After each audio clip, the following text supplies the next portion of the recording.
It is hot. Thank you for having me. It's fun to be here with First Focus.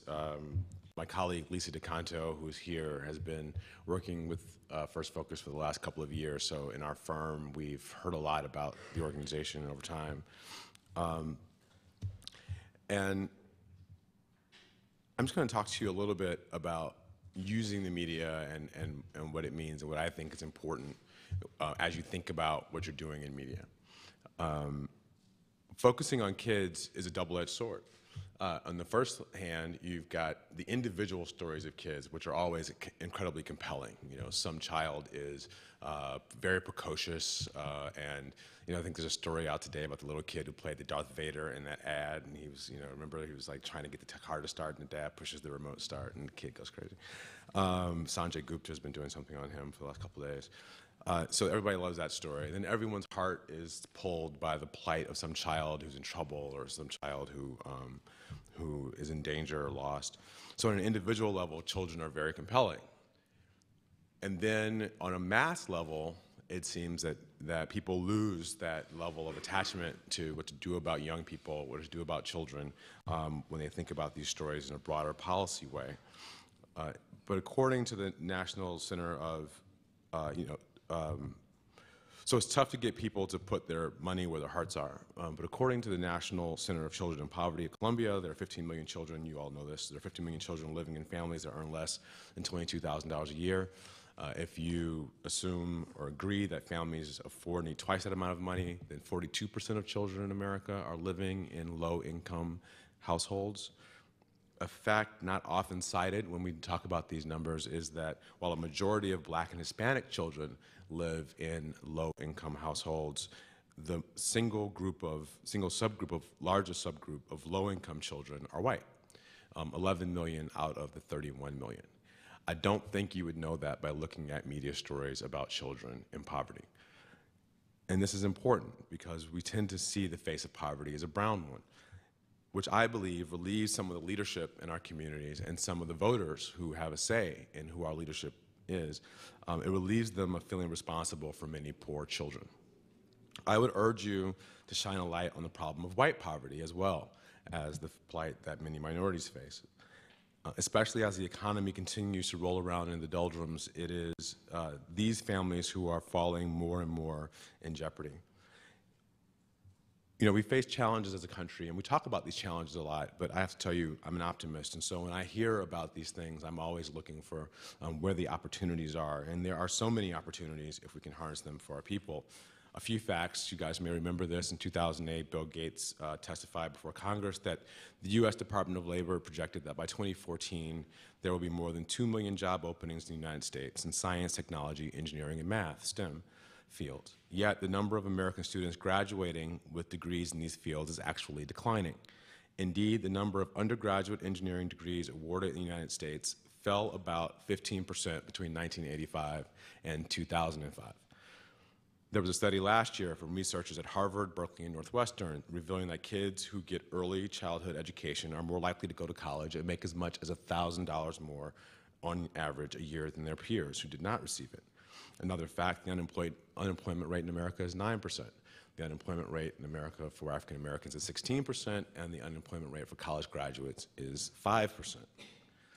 So the path forward seems fairly obvious and simple to me. We can fix our long-term competitiveness problem if we focus on providing early education to more children, keeping them healthy, disrupting failing school systems with little regard to adult constituencies, and finding creative and innovative ways to challenge young people to get involved in math and science. Instead, we have a government focused on cutting money. Just a side note, we're talking about cutting government spending. Last month, we had 18 million jobs, and 39 million jobs were lost in the government sector. So we're cutting government spending while we're losing government jobs, but we're complaining about unemployment. Doesn't seem like complicated math to me. But we can't just say that we should not cut. We have to find also additional resources of revenue. That means taxes, the bad, dirty word here in Washington. But either we want our kids to succeed and be healthy, or we don't. And I have yet to find a parent or a grandparent who is not willing to sacrifice so that their child and the children around them can be healthy and do well.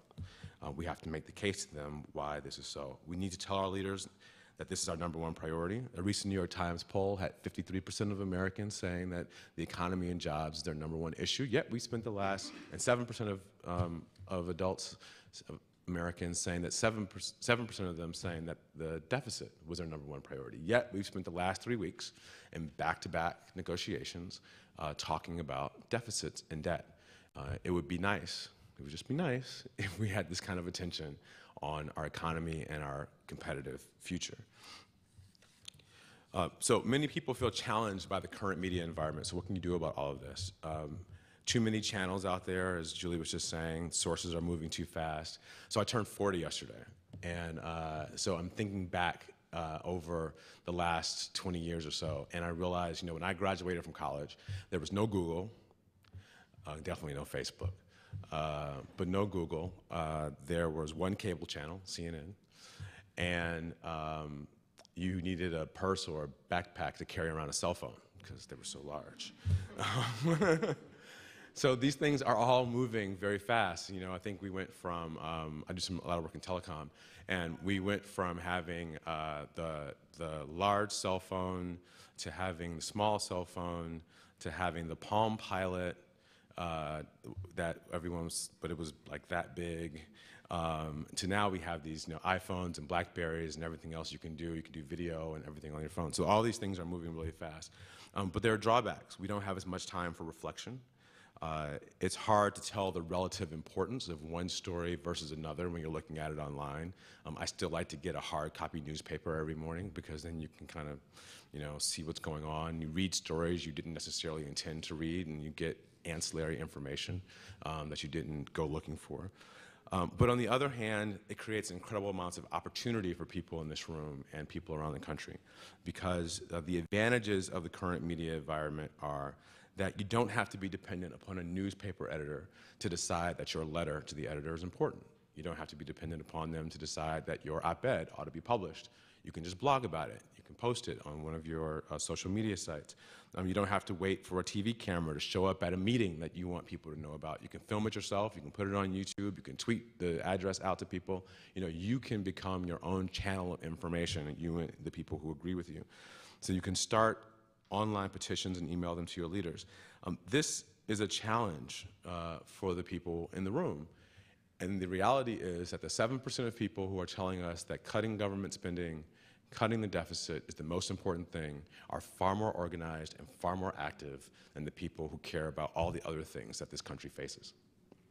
And if we're ever going to have a change, it is going to be incumbent upon those of us in this room to not be so invested in getting, on NPR or CNN, but to also get in the faces of our leaders in as many ways as we can outside of just the traditional media. The traditional media is important, still the broadest way to communicate with people, but we've got to also surround them with information and organizing to let them know that there are other priorities that it is that we face. So I challenge each one of you to do that. Create your own channel, be your own distribution network, and get in the faces of some of our leaders, and let's change our priorities. Thank you.